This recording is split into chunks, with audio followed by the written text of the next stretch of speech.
آج کی بابرکت شب نور، شب برات کے نام سے معروف اور مشہور ہے۔ اس بابرکت شب کے دامن میں اتنی برکتیں اور اتنی رحمتیں ہیں کہ اللہ جل شانہ گناہ گاروں کو جہنم کی آگ سے آزاد فرما دیتا ہے۔ ام المومنین سیدہ طیبہ طاہرہ سیدہ عائشہ صدیقہ رضی اللہ تعالی عنہا فرماتی ہیں، ایک دن میں دیکھا کہ حضور میرے حجرہ میں نہیں ہیں، تو میں حضور کو تلاش کرنے نکلی۔ جنت البقیع میں آسمان کی طرف سر اٹھائے حضور اللہ سے التجائیں کر رہے تھے۔ مجھے دیکھا تو ارشاد فرمایا، عائشہ کیا تم نے یہ سمجھا کہ اللہ کا رسول تم سے زیادتی کرے گا؟ فرماتی ہیں میں نے عرض کی، یا رسول اللہ صلی اللہ علیہ وسلم، میں یہ سمجھا شاید آپ کسی زوجائے محترمہ کے حجرہ میں تشریف لے گئے ہیں۔ فرمایا آج لیلۃ النصف من شعبان، شعبان کی 15ویں رات ہے، درمیانی شب ہے۔ اس رات کو اللہ تعالی جل شانہ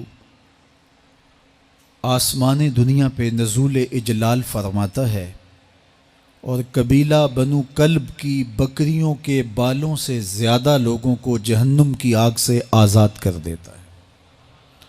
قبیلہ بنو کلب عرب کا بہت بڑا قبیلہ تھا جو بھیڑ بکریاں پالتے تھے اور لاکھوں کی تعداد میں ان کی بکریوں اور بھیڑوں کے ریوڑ تھے۔ تو اس قبیلے کی بکریوں کے بالوں سے بھی زیادہ گناہ گاروں کو جہنم کی آگ سے آزاد کر دیا جاتا ہے۔ تو یہ وہ بابرکت شب رحمت ہے، شب نور ہے، جس کے دامن میں اتنی برکتیں ہیں کہ کوئی محروم نہیں رہتا۔ صرف وہ بد نصیب لوگ جو شرک میں مبتلا ہیں، جو سخت کینہ پرور ہیں، جو قطع رحمی کرتے ہیں، قاتل ہیں، عادی شرابی یا بدکار ہیں، انہیں اس مبارک رات میں محروم رکھا جاتا ہے، ورنہ اللہ کی رحمتوں کا عموم اس بابرکت راتوں میں اس قدر ہوتا ہے کہ کوئی گناہ گار جو اس کے حضور ہاتھ دعا کے لیے اٹھاتا ہے اور اپنا دامن پھیلا کے اس کی رحمتیں مانگتا ہے، اسے محروم نہیں رکھا جاتا، بلکہ اللہ سب گناہ گاروں کو جہنم کی آگ سے آزاد کر دیتا ہے۔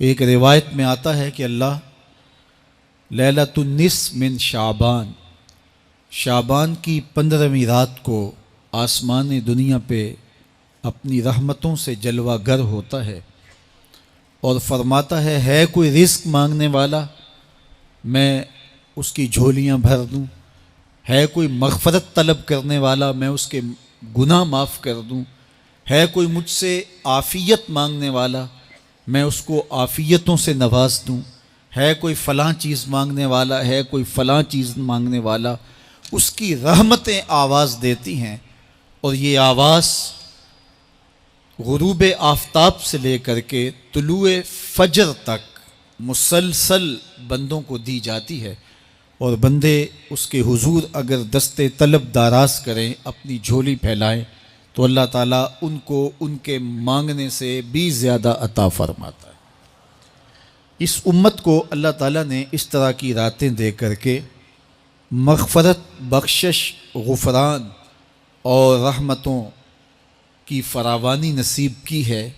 میرے حضور نے ارشاد فرمایا، ایک شخص صبح سے لے کے ظہر تک مزدوری کرتا ہے، اس کو ایک قیرات ملتا ہے۔ ایک ظہر سے لے کر عصر تک مزدوری کرتا ہے، اس کا وقت تھوڑا ہے لیکن اس کو بھی ایک قیرات ملتا ہے۔ اور تیسرا شخص عصر سے لے کر مغرب تک مزدوری کرتا ہے، اس کو 2 قیرات ملتے ہیں، جبکہ اس کا وقت دونوں سے کم ہے۔ فرمایا پہلی مثال یہود کی ہے، دوسری مثال نصارہ کی ہے، اور تیسری مثال میری امت کی ہے کہ اس کو تھوڑے عمل پر زیادہ ثواب دیا جاتا ہے۔ تو یہود اور نصارہ نے اس پہ برا منایا تو حضور علیہ السلام نے فرمایا کہ اللہ نے ان کے اجر میں تو کمی نہیں کی، لیکن مسلمانوں کو زیادہ اجر دے دیا، تو یہ اس کی کرم نوازی ہے۔ تو یہ تھوڑے وقت کی عبادتیں اور چند راتوں کی بیداری اور مخصوص اوقات میں اللہ کے حضور عبادت و ریاضت ایک گناہ گار کو کہاں سے کہاں تک پہنچا دیتی ہے، اس کے گناہوں کی معافی کا ذریعہ بھی بنتی ہے اور درجات کی بلندی کا سبب بھی۔ دیکھیے لیلۃ القدر ایک رات 1000 مہینے کی عبادتوں سے بہتر قرار پاتی ہے۔ اسی طرح دیگر مواقع ہیں کہ اللہ تعالیٰ اس امت کے لیے رکھے ہیں، رحمت رب بہانہ می طلب، اور یوں بھی پڑھا گیا رحمت رب بہانہ می طلب۔ اس کی رحمتیں قیمت نہیں مانگتی اور اس کی رحمتیں بہانہ تلاش کرتی ہیں، تو وہ اپنے بندوں کو بخشنے پہ آمادہ ہے اگر وہ اپنا دامن طلب پھیلائیں۔ قرآن مجید میں ایک مقام دیکھیے کتنا دل آویز ہے، فرمایا ما یفعل اللہ بعذابکم، اللہ تمہیں عذاب دے کے کیا کرے گا؟ اس کی یہ چاہت نہیں ہے کہ تمہیں عذاب میں مبتلا کرے، اس کی چاہت یہ ہے کہ تم اس کی چوکھٹ پہ آؤ، جھولی پھیلاؤ، اس سے خیرات و رحمت مانگو، اور وہ تمہارے ماضی کے سارے گناہ معاف کر کے، ساری غلطیاں معاف کر کے تمہیں اپنی رحمتوں سے مالا مال فرما دے۔ تو وہ بندوں کو بخشنے پہ، بندوں کی مغفرت کرنے پہ آمادہ ہے اور اس کی رحمتیں بہانے تلاش کرتی ہیں۔ اللہ اکبر۔ اور دوسری جانب اس کے بندے، اس کے مملوک، اس کی مخلوق، اور مخلوق کی گناہ گار اور نیکوکار اس کی رحمتوں کے طالب ہوتے ہیں، بلکہ وہ گناہ کرنے کے بعد جب معافی مانگتے ہیں تو اللہ کو یہ معافی بہت پسند ہے۔ معافی مانگنا، اس کے حضور اپنے دامن کو پھیلانا، وہ اس کو بہت زیادہ محبوب ہے۔ انسان کی فطرت کے اندر گناہ رکھا گیا ہے۔ آگ، ہوا، مٹی، پانی، یہ ان 4 چیزوں کا مرکب ہے۔ اس کے جو عناصر ہیں اس میں کبھی اعتدال قائم نہیں رہتا اور اس سے گناہ سرزد ہو جاتے ہیں۔ گناہ کرنے کے بعد بندے کا اس گناہ پہ اصرار کرنا، اڑ جانا، ضد کرنا، توبہ نہ کرنا، اللہ کو یہ پسند نہیں۔ لیکن اگر اس سے گناہ سرزد ہو جائے تو پھر وہ توبہ کر لے تو اللہ کو یہ بہت زیادہ پسند ہے۔ جو اس سے ہو سکے نیکی وہ اللہ کے حضور پیش کرے، لیکن اس کے اندر جو شر رکھی گئی ہے، اس کے اندر جو قوتیں گناہ کی رکھی گئی ہیں، اس سے اگر اس سے گناہ سرزد ہو جائے تو پھر وہ اللہ سے توبہ کرے، اللہ کی طرف رجوع کرے، تو اللہ اس کی توبہ کو نہ صرف قبول کرتا ہے بلکہ اس کے گناہوں کو معاف کرتا ہے اور گناہوں کو بدل کے نیکیوں میں تبدیل کر دیتا ہے۔ جب گناہ نیکیوں میں تبدیل ہو گئے تو جتنا بڑا گناہ گار تھا اتنا بڑا نیکوکار ہو گیا۔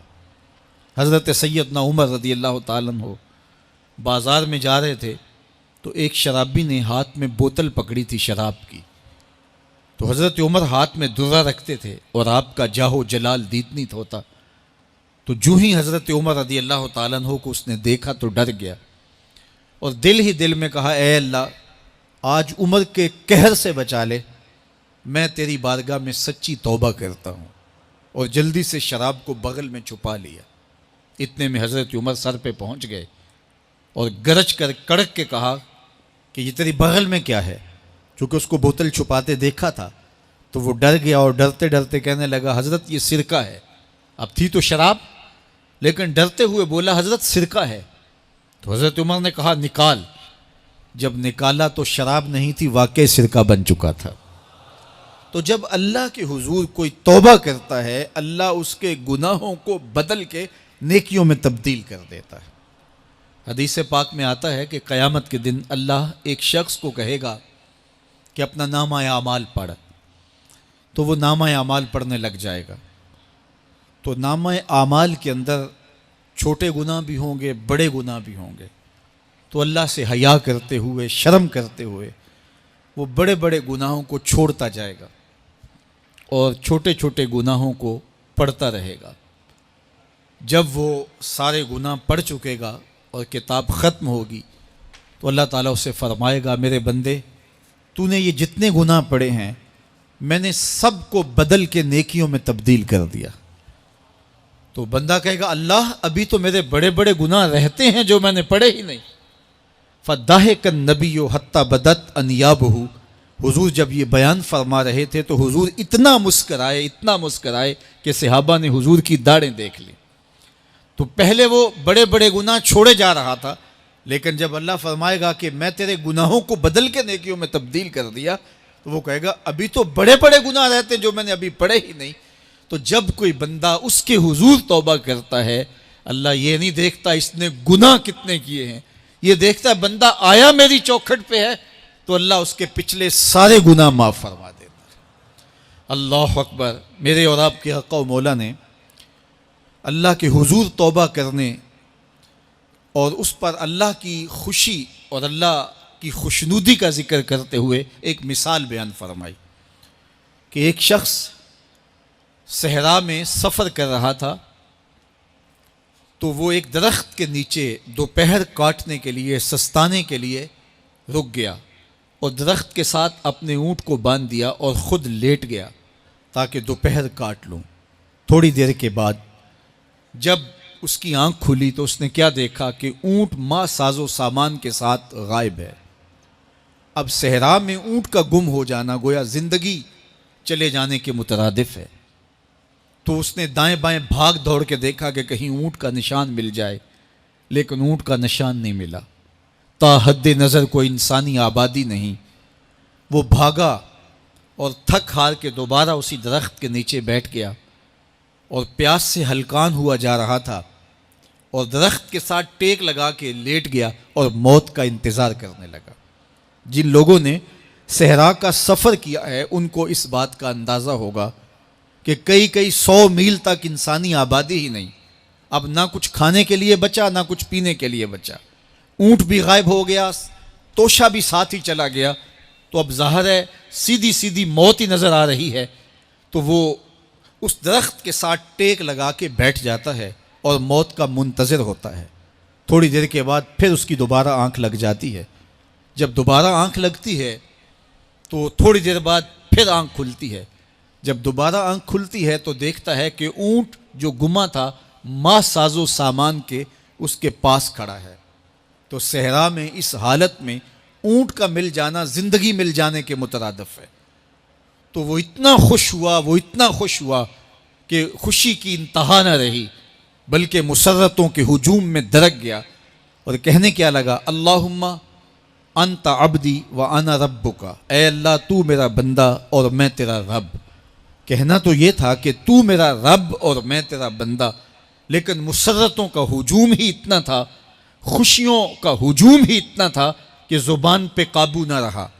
کسی کے آنے سے ایسے ہوش اڑے ساقی کے، شراب سیخ پہ ڈالی اور بوتل میں کباب۔ کہنا یہ تھا اللہم انت ربی وانا عبدک، لیکن اس قدر خوش ہوا جب بھی تیری قربت کے امکان نظر آئے ہم اتنے خوش ہوئے کہ پریشان نظر آئے۔ تو کہنا یہ تھا کہ اے اللہ تو میرا رب اور میں تیرا بندہ، لیکن خوشیوں کے ہجوم میں وہ کہتا ہے اللہم انت عبدی وانا ربک، اے اللہ تو میرا بندہ اور میں تیرا رب۔ حضور یہ بات بیان کرنے کے بعد صحابہ سے پوچھتے ہیں کہ ذرا بتاؤ اس بندے کو کتنی خوشی ہوئی کہ خوشی میں زبان بھی قابو نہ رہی اور اپنے آپ پہ کنٹرول نہ رہا، اور خوشیوں کے ہجوم میں اسے یہ بھی پتہ نہیں چل رہا کہ وہ کیا بول رہا ہے۔ تو صحابہ نے عرض کی حضور بہت زیادہ اسے خوشی ہوئی۔ تو میرے حضور نے یہ بات کرنے کے بعد ارشاد فرمایا، جس طرح اس کو گما ہوا اونٹ ملا اور اس کی خوشی کی انتہا نہ رہی، تو فرمایا جب کوئی شخص توبہ کرتا ہے اور اللہ کی حضور پلٹ کے آتا ہے، گناہوں سے معافی مانگ کے اس کی دہلیز پہ آتا ہے، میرے حضور نے فرمایا اللہ اس سے بھی زیادہ خوش ہوتا ہے۔